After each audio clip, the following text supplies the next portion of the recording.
짧은 순간 평범해 보이던 한 번의 타격이 전 세계 무술계와 관객을 놀라게 했다. 자오축항은 UFC가 주최한 대회인 파워슬랩 경기 중 한 번의 타격으로 쓰러졌다.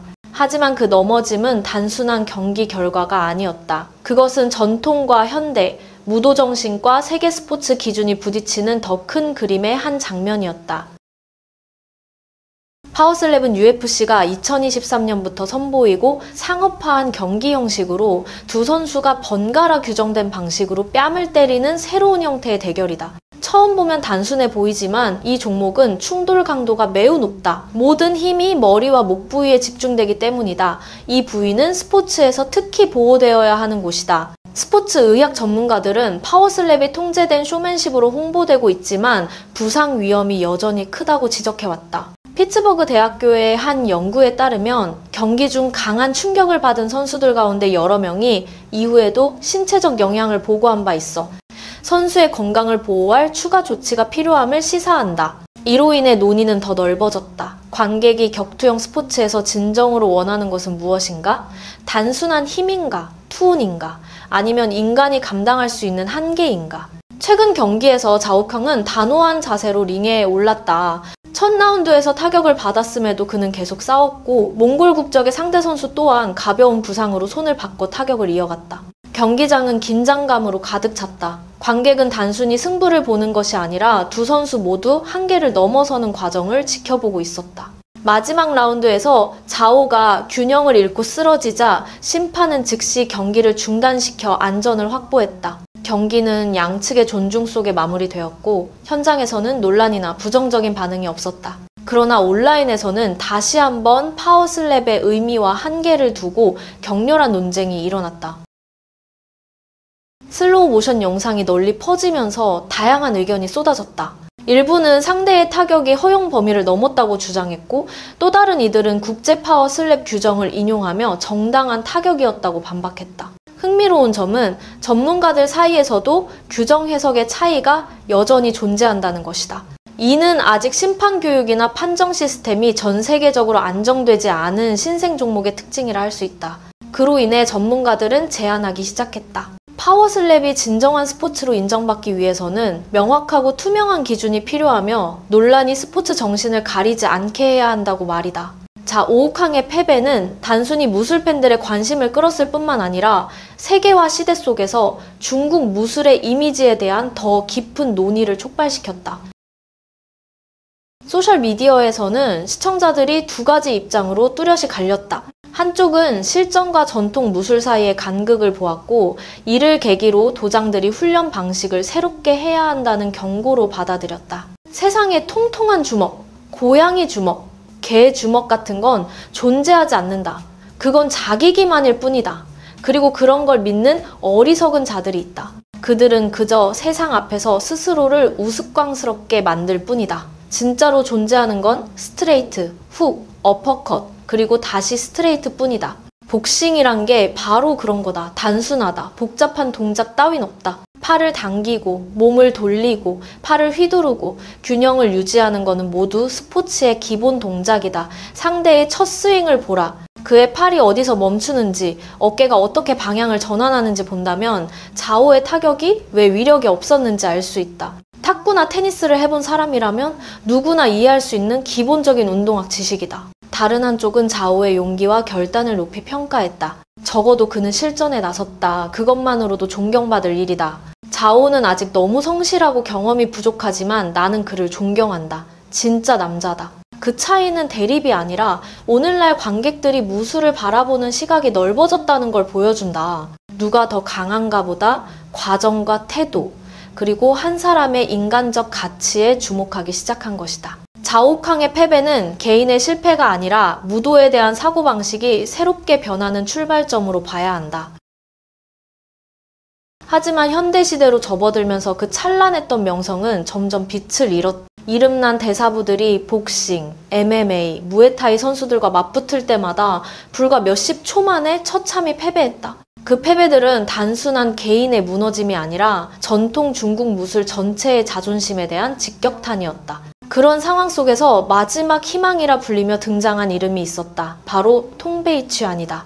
북방에서 가장 강한 무공으로 홍보된 이 문파는 채찍처럼 휘둘러지는 힘과 음속보다 빠른 속도로 장력을 내보낼 수 있다고 선전됐다. 돌을 부수고 스패너를 구부리고 맨손으로 금속을 깨부수는 시범 영상들이 순식간에 수백만 조회수를 기록했다. 많은 사람들은 이 무술이야말로 그동안의 굴욕을 씻고 중국 무술의 체면을 세워줄 기술이라 믿었다. 그러나 단 한 번의 실전이 그 신화를 무너뜨렸다. 중국 소셜미디어에는 통베이치안 제자들이 돌을 깨고 나무를 찢고 스패너를 구부리는 영상이 넘쳐났다. 수많은 짧은 영상 채널들이 단단한 물체를 상대로 한 도전 영상을 계속 올리며 관객의 감탄을 자아냈다. 중국 내뿐 아니라 해외에서도 이 초인적인 힘에 대한 호기심이 커졌다. 외국 유튜버들이 직접 도장을 찾아가 체험하며 아프다, 뜨겁다고 외치는 모습이 오히려 이 문파의 명성을 더 키웠다. 심지어 UFC 회장 데이나 화이트가 한 중국 무술가가 한 손으로 수박을 산산조각 내는 장면을 보고 통 베이치안을 칭찬했다는 이야기도 돌았다. 언론은 이를 곧 세계의 인정으로 부풀렸고 통 베이치안의 후계자 자오닉항은 중국 전통 무술 부흥의 얼굴로 떠올랐다. 자오가 세계 슬랩 챔피언십에 출전하자 중국 여론은 뜨겁게 달아올랐다. 많은 이들이 이 경기를 전통 무술이 오랜 굴욕을 씻을 기회로 여겼다. 2년 동안의 홍보와 기대 끝에 드디어 경기의 날이 다가왔다. 결과는 자오푸캉의 쓰러짐이었다. 그 한 번의 타격은 단순히 강력해서가 아니라 과장된 자부심과 냉혹한 현실의 충돌로 관중을 충격에 빠뜨렸다. 신비로운 무공의 이미지가 단 몇 초 만에 무너졌다. 통베이치안이 적어도 이론상으로 특별하다고 여겨지는 이유는 반력 방식에 있다. 사부들은 이 기술이 채찍과 같다고 설명한다. 즉, 유연성과 속도로 폭발적인 힘을 만든다는 것이다. 이 말만 들으면 일리가 있어 보인다. 채찍 끝이 음속을 넘어 초음속 파열음을 내며 시속 700에서 900m에 달할 수 있기 때문이다. 사람들은 이 원리를 인간의 움직임에 적용하면 엄청난 타격 에너지가 나올 거라 믿었다. 하지만 실제 물리학은 훨씬 단순하다. 채찍은 빠르지만 가볍다. 채찍의 끝은 피부를 찢을 수는 있어도 갑옷을 뚫거나 깊은 부상을 줄 수는 없다. 왜냐하면 채찍의 끝부분 질량이 너무 작기 때문이다. 힘은 속도 하나로 생기지 않는다. 질량, 속도, 접촉 시간의 조합이 필요하다. 복싱이나 MMA 선수는 발로 밀고 허리를 돌리고 어깨로 리드하며 축을 따라 힘을 전달한다. 즉, 한 번의 펀치에 거의 온몸의 질량이 실린다. 반면 통베이치안은 채찍처럼 부드럽게 라는 원리를 따르기 위해 팔꿈치를 느슨하게 풀어버리므로 충격을 전달하는 건 팔뚝뿐이다. 속도는 빠를 수 있어도 전체적인 힘은 약하다. 수백 년 동안 중국 무술은 기치, 단전, 내력 같은 신비한 개념 속에서 전해져 왔다. 이 말들은 그럴듯하게 들리지만 실제로는 몸의 협응을 비유적으로 표현한 것이다. 철사장이나 선일지를 수련하는 사람들은 맨손으로 벽돌을 깨거나 코코넛 껍질을 찌를 수 있다고 자랑한다. 하지만 생리학적으로 보면 그건 단순히 뼈와 신경이 반복적인 자극에 적응한 결과일 뿐이다. 오랜 기간 충격을 반복하면 해당 부위의 뼈가 두꺼워지고 연조직이 굳으며 통증 감각 수용체가 둔화된다. 신비한 내공 같은 것은 없다. 단지 반복 훈련이 만든 생리적 변화다. 한 손가락으로 벽돌을 깰 수 있어도 훈련하지 않은 다른 손가락은 여전히 부러진다. 맨손으로 스패너를 구부린다는 시범도 마찬가지다. 금속의 구조적 한계와 힘을 한 점에 집중시키는 원리를 이용한 물리적 퍼포먼스일 뿐 초자연적 현상이 아니다. 그러나 기계학을 모르는 사람들에게는 기공 비법처럼 포장되어 초인적인 능력으로 여겨진다. 만약 내공이 말처럼 강력하다면 그 힘으로 어느 상대든 링 위에서 제압할 수 있어야 한다. 그러나 지금까지 실전에서 그것을 증명한 사람은 단 한 명도 없다.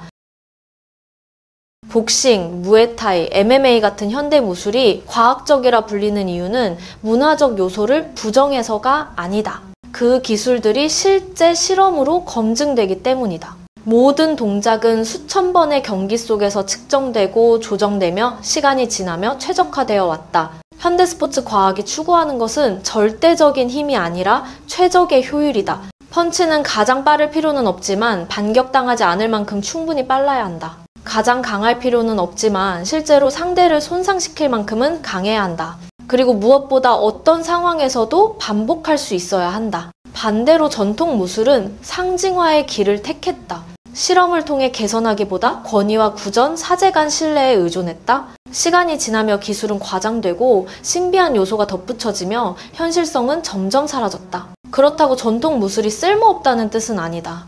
오히려 건강을 단련하고 균형 감각을 높이며 유연성과 의지를 기르는 데 큰 가치가 있다. 하지만 각본도 무대 장치도 없는 링 위에서는 그런 철학이 당신을 구해주지 못한다. 전통 무술의 문제는 기술 그 자체가 아니라 체계적인 사고방식에 있다. 한계를 인정하고 외부에서 배우려 하기보다 많은 이들이 현실을 부정하고 성과를 과장하며 명성을 지키기 위해 무적의 대사부를 만들어낸다. 이러한 보수적 태도는 악순환을 만든다. 도장은 제자들로 유지되고 제자들은 비전설을 믿으며 사부는 신화를 깨면 신뢰를 잃을까 두려워하고 그리하여 진정한 무도는 이익을 위한 문화공연으로 변한다. 일부 기관은 심지어 전통 무술의 이미지를 문화유산으로 보호하며 비판을 더 어렵게 만든다. 그러나 보존이란 얼어붙게 만드는 것이 아니며 유산은 환상과 같을 수 없다. 자오투캉의 패배는 비난받을 일이 아니다.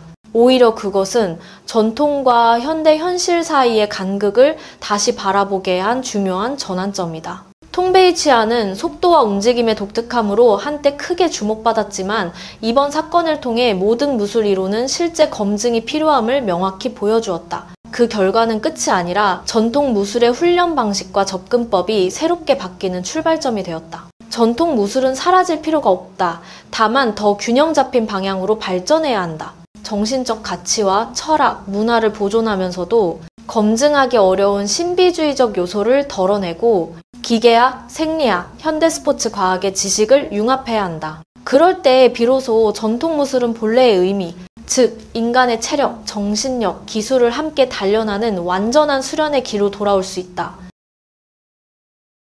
무술이 과학적 검증 없이 신비로움에만 의존한다면 현대 격투 스포츠에 뒤처지는 것은 당연한 일이다. 통베이치안의 여정 관심과 기대를 모았다가 현실에 부딪힌 이야기는 하나의 긍정적인 교훈이 될 수 있다. 그것은 모든 무술 체계가 전통이든 현대이든 실제 효과로 평가되어야 함을 보여준다. 이것은 끝이 아니라 새로운 시작이다. 전통 무술이 시대에 맞게 융합하고 발전할 기회를 얻은 순간이기도 하다. 전통과 현대가 서로를 보완할 때 중국 무술은 새로운 장을 열 수 있다. 그곳에서 옛 문화의 가치와 현대 훈련의 과학이 만나 무술은 더 이상 과거의 유물이 아니라 살아있는 힘으로 미래를 향하게 될 것이다. 당신은 어떻게 생각하나요? 혹시 무술을 배우고 있나요? 댓글에서 생각을 나눠보세요.